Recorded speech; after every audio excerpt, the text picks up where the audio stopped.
ನಮಸ್ಕಾರ, welcome back to my channel. ನಾನು ಕವಿತಾ. ಇದು 21 ಡೇಸ್ ಚಾನಲ್ನ ಡೇ 17. ಇವತ್ತು ಒಂಥರ ಫುಲ್ ಡೇ ಚೀಟ್ ಮೀಲ್ ಅಂತಲೇ ಅನ್ಕೋಬೋದು. ಇವತ್ತು ಹಳದಿ ಫಂಕ್ಷನ್ ಇರೋದ್ರಿಂದ ಫುಲ್ ಡೇ ಏನೆಲ್ಲ ಆಯಿತು, ಯಾವ ರೀತಿ ಎಲ್ಲ ಡೇ ಹೋಯಿತು, ನನ್ನ ಡಯಟ್ನೆಲ್ಲ ಯಾವ ರೀತಿ ಬ್ಯಾಲೆನ್ಸ್ ಮಾಡಿದೆ ಅನ್ನೋದನ್ನು ಇವತ್ತಿನ ವೀಡಿಯೋನಲ್ಲಿ ಶೇರ್ ಮಾಡ್ತೀನಿ. ಇವತ್ತಿನ ವೀಡಿಯೋ ನಿಮಗೆ ಇಷ್ಟ ಆಗಿದ್ರಲ್ಲಿ ಪ್ಲೀಸ್ ಒಂದು ಲೈಕ್ ಮಾಡಿ, ನಿಮ್ಮ ಅನಿಸಿಕೆ ಅಭಿಪ್ರಾಯನ ಕಾಮೆಂಟ್ ಸೆಕ್ಷನಲ್ಲಿ ತಿಳಿಸಿ. ಹಾಗೆಯೇ ಇವತ್ತು ಕೂಡ ನಾರ್ಮಲ್ ರೊಟೀನಂತೆ ಬೆಳಗ್ಗೆ ಡೈಲಿ ಒಂದು ಗ್ಲಾಸ್ ಬಿಸಿನೀರು ತೊಗೊತೀನಲ್ಲ, ಅದೇ ರೀತಿ ಒಂದು ಗ್ಲಾಸ್ ಬಿಸಿನೀರನ್ನು ತೊಗೊಂಡಿದ್ದೀನಿ. ಇನ್ನು ಔಟ್ಸೈಡ್ ಹೋಗಿ ಫುಡ್ ಏನಾದ್ರು ತೊಗೊಂಡ್ರೆ ಮಾತ್ರ ಅವತ್ತಿಗೆ ಡಿಟಾಕ್ಸ್ ವಾಟರ್ನ ನಾನು ತೊಗೊಳ್ಳೋವಂಥದ್ದು. ಇಲ್ಲ ಅಂದರೆ ನಾರ್ಮಲಾಗಿ ಮನೇಲೇ ಇರೋದಾದರೆ ಮನೆ ಊಟಗಳನ್ನ ಮಾಡಿದರೆ ಡಿಟಾಕ್ಸ್ ವಾಟರ್ನ ಸ್ಕಿಪ್ ಮಾಡ್ತಾಯಿದ್ದೀನಿ. ಅದು ಇತ್ತೀಚೆಗೆ. ಮುಂಚೆ ನಾನು 10 kg ವೆಯ್ಟ್ ಲಾಸ್ ಮಾಡಬೇಕಾದ್ರೆ ಕಂಪಲ್ಸರಿ ಬೆಳಗ್ಗೆ ಸಂಜೆ ನಾನು ಡಿಟಾಕ್ಸ್ ವಾಟರ್ನ ತೊಗೊತಾ ಇದ್ದೆ. ಬೆಳಗ್ಗೆ ಯಾವ ನೀರು ತೊಗೊತೀವೋ ಅದೇ ನೀರನ್ನು ತೊಗೊಬೋದು, ಅದು ಕೂಡ ಒಳ್ಳೆಯದೇ.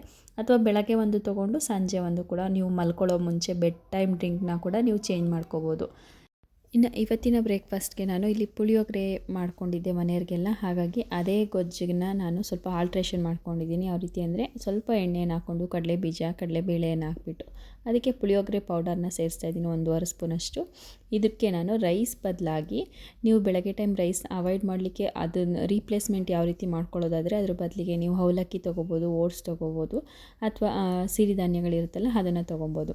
ನಾನಿಲ್ಲಿ ರೈಸಿನ ಬದಲಾಗಿ ಬೆಟರ್ ಆಪ್ಷನ್ ಆಗಿ ಅವಲಕ್ಕಿಯನ್ನು ತೊಗೊಂಡಿದ್ದೀನಿ. ಇದು ಗೊಜ್ಜು ಅವಲಕ್ಕಿ ಕೂಡ ಮಾಡ್ಕೊಬೋದು, ತುಂಬ ಚೆನ್ನಾಗಿರುತ್ತೆ ಟೇಸ್ಟು. ನೆಕ್ಸ್ಟ್ ಯಾವಾಗಾದರೂ ರೆಸಿಪಿನ ಶೇರ್ ಮಾಡ್ತೀನಿ, ಅಥವಾ ನನ್ನ ಹಳೆಯ ಪ್ರೀವಿಯಸ್ ವ್ಲಾಗಲ್ಲಿ ಚೆಕ್ ಮಾಡಿದ್ರೆ ನಿಮಗೆ ಸಿಗುತ್ತೆ. ಗೊಜ್ಜು ಅವಲಕ್ಕಿ ಮಾಡೋಷ್ಟು ಟೈಮ್ ಇರಲಿಲ್ಲ, ಬೇಗ ಹೋಗಬೇಕಿತ್ತಲ್ಲ ಅಂಥೇಳಿ ಅವಲಕ್ಕಿಯನ್ನು ಹಾಗೇ ಹಾಕ್ಬಿಟ್ಟು ಸ್ವಲ್ಪ ಒಗ್ಗರಣೆ ಮಾಡಿಕೊಂಡು ತೊಗೊತಾ ಇದ್ದೀನಿ. ಸೊ ನಾರ್ಮಲ್ ಅವಲಕ್ಕಿಗಿಂತ ಇದೊಂಥರ ಡಿಫ್ರೆಂಟ್ ಆಗಿರುತ್ತೆ, ಟೇಸ್ಟ್ ಕೂಡ ಚೆನ್ನಾಗಿರುತ್ತೆ. ಯಾರಿಗೆಲ್ಲ ಪುಳಿಯೋಗರೆ ಇಷ್ಟ ಆಗುತ್ತಲ್ಲ ಅಂಥವ್ರು ರೈಸನ್ನು ಅವಾಯ್ಡ್ ಮಾಡಬೇಕು ಅಂದರೆ ಈ ರೀತಿ ಅವಲಕ್ಕಿಯನ್ನು ರೀಪ್ಲೇಸ್ ಮಾಡ್ಕೋಬೋದು.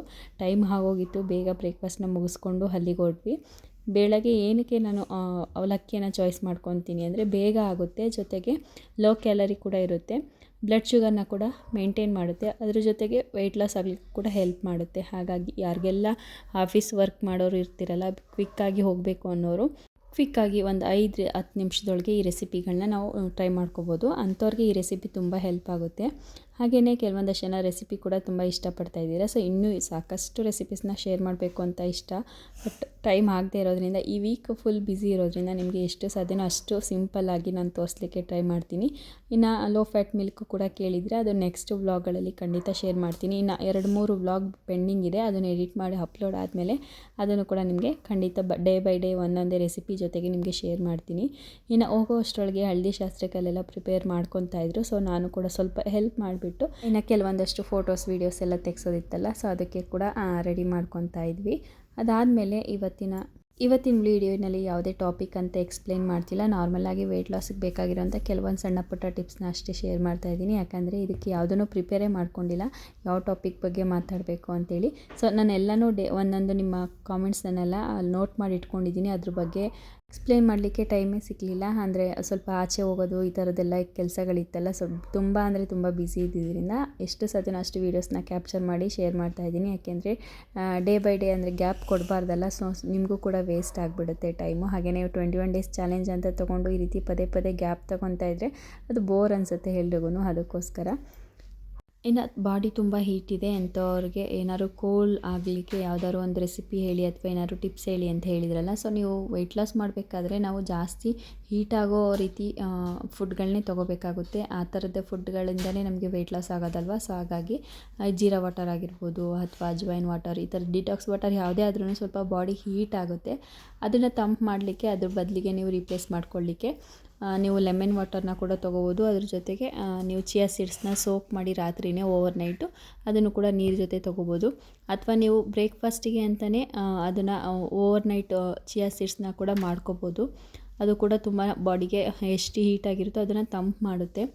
ಇನ್ನು ನಮ್ಮ ವೆಯ್ಟ್ ಲಾಸ್ ಜರ್ನಿಯಲ್ಲಿ ನಮ್ಮದು ನುಗ್ಗೆ ಸೊಪ್ಪು ಏನಿರುತ್ತಲ್ಲ ಅದು ತುಂಬ ಅಂದರೆ ತುಂಬ ಹೆಲ್ಪ್ ಮಾಡುತ್ತೆ. ಅದ್ರ ಜೊತೆಗೇ ನಮ್ಮ ಬಾಡಿಗೆ ಅಷ್ಟು ಹೀಟ್ ಇರುತ್ತೆ ಅದು ಆ ಫುಡ್ಡನ್ನು ತೊಗೊಳೋದ್ರಿಂದ. ಅದನ್ನು ನಾವು ರೊಟ್ಟಿ ಜೊತೆಗೆ ಅಥವಾ ಚಪಾತಿ ಜೊತೆಗೆ ಮಿಕ್ಸ್ ಮಾಡ್ಕೊಳ್ಳೋದು ಅಥವಾ ದಾಲ್ ಥರ ಮಾಡ್ಕೊಂಡು ಕೂಡ ತೊಗೋಬೋದು. ಈ ರೀತಿ ನೀವು ತೊಗೊಂಡಾಗ ಮಧ್ಯಾಹ್ನದ ಊಟಕ್ಕೆ ಅದು ಆ ರೀತಿ ಅಂದರೆ ಹೀಟ್ ಇರೋ ಅಂಥ ಪದಾರ್ಥಗಳ್ದು ಏನಾದ್ರು ತಿಂದಿರ್ತೀರ ಅಂದರೆ ರಾತ್ರಿ ಊಟಕ್ಕೆ ಕೂಲ್ ಆಗೋವಂಥದ್ದು ಮೊಸರನ್ನ ಆಗಿರ್ಬೋದು, ಅಥವಾ ಪ್ರತಿದಿನ ಬ್ಯಾಲೆನ್ಸ್ಡ್ ಮೀಲ್ ಜೊತೆಗೆ ಒಂದೊಂದು ಗ್ಲಾಸ್ ಮಜ್ಜಿಗೆಯನ್ನು ತೊಗೊಳ್ತಾ ಬಂದರೆ ನಿಮ್ಮ ಬಾಡಿ ಆಟೋಮೆಟಿಕ್ಕಾಗಿ ಅದು ಬ್ಯಾಲೆನ್ಸ್ ಆಗುತ್ತೆ. ಈ ಕಡೆ ಹೀಟು ಆಗೋಲ್ಲ ಅಥವಾ ಕೋಲ್ಡು ಆಗೋಲ್ಲ. ಅಥವಾ ಇದು ಯಾವುದೂ ಆಗ್ತಿಲ್ಲ ಅನ್ನೋರು ಬೆಟರ್ ಆಪ್ಷನ್ ಮಜ್ಜಿಗೆ. ಅದ್ರ ಬದಲಾಗಿ ನೀವು ಆ್ಯಶ್ ಕಾರ್ಡ್ ಜ್ಯೂಸ್ ಕೂಡ ಮಾರ್ನಿಂಗ್ ಡ್ರಿಂಕ್ಸ್ ಆಗಿ ತೊಗೋಬೋದು. ಅಥವಾ ಅದನ್ನು ನೀವು ಸೌತೆಕಾಯಿ ಮಜ್ಜಿಗೆ ಹುಳಿ ಈ ಥರದನ್ನೆಲ್ಲ ಮಾಡ್ಕೊತೀರಲ್ಲ ಅದ್ರ ಜೊತೆಗೂ ಕೂಡ ಮಿಕ್ಸ್ ಮಾಡಿಕೊಂಡು ನೀವು ತೊಗೊಂಡ್ರೆ ನಿಮ್ಮ ಬಾಡಿಯಲ್ಲಿ ಹೀಟ್ ಅನ್ನೋದು ಆಟೋಮೆಟಿಕ್ಕಾಗಿ ಕಡಿಮೆ ಆಗುತ್ತೆ, ಕಂಟ್ರೋಲ್ ಆಗುತ್ತೆ. ಇದ್ರ ಜೊತೆಗೆ ಎಳ್ನೀರನ್ನು ಕೂಡ ತೊಗೋಬೋದು. ಎಳ್ನೀರು ಜೊತೆಗೆ ಸ್ವಲ್ಪ ಲೆಮನ್ನು ಹಾಗೆ ಚಿಯಾ ಸೀಡ್ಸ್ನ ಸೋಕ್ ಮಾಡಿಟ್ಟು ಕೂಡ ತೊಗೊಂಡ್ರೆ ಅದು ಕೂಡ ನಿಮ್ಮ ಬಾಡಿನ ತಂಪು ಮಾಡುತ್ತೆ, ತುಂಬ ಹೆಲ್ಪ್ ಮಾಡುತ್ತೆ. ವೆಯ್ಟ್ ಲಾಸ್ ಜೊತೆಗೆ ಈ ಎಳ್ನೀರನ್ನ ಆರಾಮಾಗಿ ತೊಗೋಬೋದಲ್ವ, ಅದು ಕೂಡ ಬಾಡಿಗೆ ವೆಯ್ಟ್ ಲಾಸ್ಗೂ ಕೂಡ ಹೆಲ್ಪ್ ಆಗುತ್ತೆ, ಹಾಗೆ ಬಾಡಿ ತಂಪಾಗಲಿಕ್ಕೂ ಕೂಡ ಹೆಲ್ಪ್ ಆಗುತ್ತೆ. ಇದಿಷ್ಟು ನನಗೆ ಗೊತ್ತಿರೋಂಥ ಸಿಂಪಲ್ ನಾರ್ಮಲ್ ಟಿಪ್ಸು. ಹಾಗೆ ಅದ್ರ ಜೊತೆಗೇ ಹೇರ್ ಫಾಲ್ ಆಗ್ತಿರುತ್ತಲ್ಲ ಅಂಥ ಟೈಮಲ್ಲಿ ನಾವು ಈ ರೀತಿ ಮೆಂತ್ಯದು ನೀರು ಕುಡಿಯೋದಾಗಿರ್ಬೋದು ಅಥವಾ ಮೆಂತ್ಯನ ಪೇಸ್ಟ್ ಮಾಡಿ ತಲೆಗೆ ಅಪ್ಲೈ ಮಾಡೋದಾಗಿರ್ಬೋದು, ಅದು ಬಾಡಿಗೂ ಕೂಡ ತಂಪಾಗುತ್ತೆ. ಹಾಗೆಯೇ ಹೇರ್ ಫಾಲ್ ಆಗ್ತಿದ್ರೆ ಅದಕ್ಕೂ ಕೂಡ ಹೆಲ್ಪ್ ಆಗುತ್ತೆ.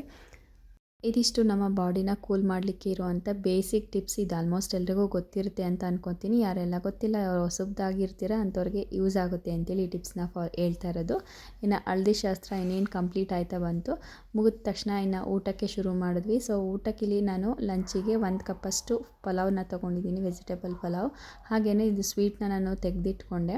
ಅದ್ರ ಜೊತೆಗೆ ಸ್ವಲ್ಪ ಕರ್ಡ್ ರೈಸ್, ಹಾಗೆಯೇ 1 ಬಜ್ಜಿ. ಅಂದರೆ ಇಲ್ಲಿ ನಾವು ಚೀಟ್ ಮಾಡಲಿಕ್ಕೆ ಆಗಲ್ಲ, ಚೀಟ್ ಮಾಡಲೇಬೇಕು. ಚೀಟ್ ಮಾಡಲಿಕ್ಕೆ ಆಗ್ದಂಗೆ ನಾವು ಫಂಕ್ಷನ್ ಅಟೆಂಡ್ ಮಾಡೋದು ಅಥವಾ ಇದನ್ನೆಲ್ಲ ಮಾಡಲಿಕ್ಕಾಗಲ್ಲ ಅಲ್ವ, ನಮ್ಮದೇ ಮನೆ ಫಂಕ್ಷನ್ ಆಗಿರೋದ್ರಿಂದ ಸೊ ಇದನ್ನೆಲ್ಲ ನಾವು ತೊಗೊಳ್ಳೇಬೇಕಾಗುತ್ತೆ. ಹಾಗಾಗಿ ಇವತ್ತು ಚೀಟ್ ಡೇ ಅಂತಲೇ ಹೇಳ್ಬೋದು. ಇನ್ನು 3 ಡೇಸ್ ಕಂಪ್ಲೀಟ್ ಚೀಟ್ ಡೇನೇ ಆಗಿರುತ್ತೆ. ವೆಯ್ಟ್ ಲಾಸ್ ಜರ್ನಿಯಲ್ಲಿ ಚೀಟ್ ಡೇ ಕಾಮನ್ ಆಗೇ ಇರುತ್ತೆ. ಅಂಥೇಳಿ ಸ್ಟ್ರಿಕ್ಟಾಗಿ ನಾವು ವೆಯ್ಟ್ ಲಾಸ್ನ ಮಾಡಲಿಕ್ಕಾಗಲ್ಲ ಅಲ್ವಾ. ಯಾವ್ದಾರ ಫಂಕ್ಷನ್ ಪಾರ್ಟಿ ಈ ಥರ ಇದ್ದಾಗ ಚೀಟ್ ಡೇ ಮಾಡಬೇಕಾಗುತ್ತೆ. ಆದರೂ ನಾನು ಕೂಡ ವೆಯ್ಟ್ ಲಾಸ್ ಶುರು ಮಾಡಿದಾಗ ಸ್ಟಾರ್ಟಿಂಗ್ 1 ಮಂತ್ ಅಷ್ಟೇ ನಾನು ಸ್ಟ್ರಿಕ್ಟಾಗಿ ಮಾಡಿದ್ದು. ಅದಾದಮೇಲೆ ಕಂಪ್ಲೀಟ್ 1 ಮಂತ್ ಚೀಟ್ ಡೇನೇ ಆಯಿತು. ಆದ್ರೂ ನಾನು ಪೋಷನ್ ಕಂಟ್ರೋಲಲ್ಲಿ ಬ್ಯಾಲೆನ್ಸ್ಡಾಗಿ ಫುಡ್ಡನ್ನು ತೊಗೊಳೋದ್ರಿಂದ ನಾನು ಯಾವುದೇ ವರ್ಕೌಟ್ ಮಾಡ್ತಿರ್ಲಿಲ್ಲ, ವಾಕಿಂಗ್ ಕೂಡ ಮಾಡ್ತಿರ್ಲಿಲ್ಲ ಊರಲ್ಲಿ ಇದ್ದಿದ್ದರಿಂದ, ಸಮ್ಮರ್ ಆಗಿರೋದ್ರಿಂದ.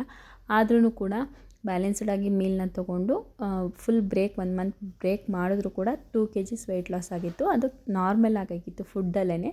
ಸೊ ನಮ್ಮ ವೆಯ್ಟ್ ಲಾಸ್ ಅನ್ನೋದು 75% ಅಷ್ಟು ಫುಡ್ಡಲ್ಲೇ ವೆಯ್ಟ್ ಲಾಸ್ ಆಗೋದು. ಇನ್ನು 25% ಮಾತ್ರ ನಾವು ಎಕ್ಸಸೈಸ್, ವರ್ಕೌಟ್ ಈ ಥರದನ್ನು ಮಾಡಬೇಕಾಗುತ್ತೆ. ಇನ್ನು ಇವಾಗಲೂ ಕೂಡ ನೀವು ನನ್ನ ಸ್ಟಾರ್ಟಿಂಗ್ ವೀಡಿಯೋಗಳನ್ನ ನೋಡ್ತಾನೆ ಬಂದಿರ್ತೀರ. ನಾನು 21 ಡೇಸ್ ಚಾಲೆಂಜ್ ಅಕ್ಸೆಪ್ಟ್ ಮಾಡ್ಕೊಂಡಾಗಿಂದನೂ ಒಂದು 10 ಡೇಸ್ ವಾಕ್ ಮಾಡೋಕ್ಕೆ ಹೋಗಿದ್ದೀನಿ ಅಷ್ಟೇ. ಇನ್ನು ವರ್ಕೌಟ್ ಅಂತೂ ಶುರುನೇ ಮಾಡಿಲ್ಲ. ಆದ್ರೂ ಎಷ್ಟು ವೆಯ್ಟ್ ಲಾಸ್ ಆಗಿದೆ ಅನ್ನೋದನ್ನು ನೆಕ್ಸ್ಟ್ ಲಾಸ್ಟ್ ಡೇ ನಿಮಗೆ ಎಕ್ಸ್ಪ್ಲೇನ್ ಮಾಡಿ ಹೇಳ್ತೀನಿ. ಅಲ್ಲಿಂದ ಮನೆಗೆ ಬಂದಮೇಲೆ ಒಂದು 7:30 ಆಗಿತ್ತು. ಅದಾದಮೇಲೆ ಸ್ವಲ್ಪ ಸ್ಟಿಚಿಂಗ್ ಕೆಲಸ ಎಲ್ಲ ಇತ್ತಲ್ಲ, ಅದನ್ನು ಕೂಡ ಮುಗಿಸ್ಕೊಂಡು ರಾತ್ರಿ ಊಟಕ್ಕೆ ಬೆಳಗ್ಗೆ ಮಾಡಿರೋಂಥ ಪಲಾವ್ನೇ ತೊಗೊಂಡೆ. ಸ್ವಲ್ಪ ಪಲಾವ್ ಕೂಡ ಇತ್ತು. ಸೊ ಅದನ್ನು ಊಟನ ಮಾಡಿ ಇವತ್ತಿನ ಡೇನ ಹೀಗೆ ಕಂಪ್ಲೀಟ್ ಮಾಡಿ ಮುಗಿಸ್ತಾ ಇದ್ದೀನಿ. ಇವತ್ತಿನ ವೀಡಿಯೋ ಹೇಗೆ ಅನಿಸ್ತು, ಇಷ್ಟ ಆಯಿತಾ ಇಲ್ವಾ ಅನ್ನೋದನ್ನು ಕಾಮೆಂಟ್ ಸೆಕ್ಷನಲ್ಲಿ ತಿಳಿಸಿ. ಮತ್ತೆ ಒಂದು ಹೊಸ ವೀಡಿಯೋ ಜೊತೆಗೆ ಬರೋಣ. Thanks for watching.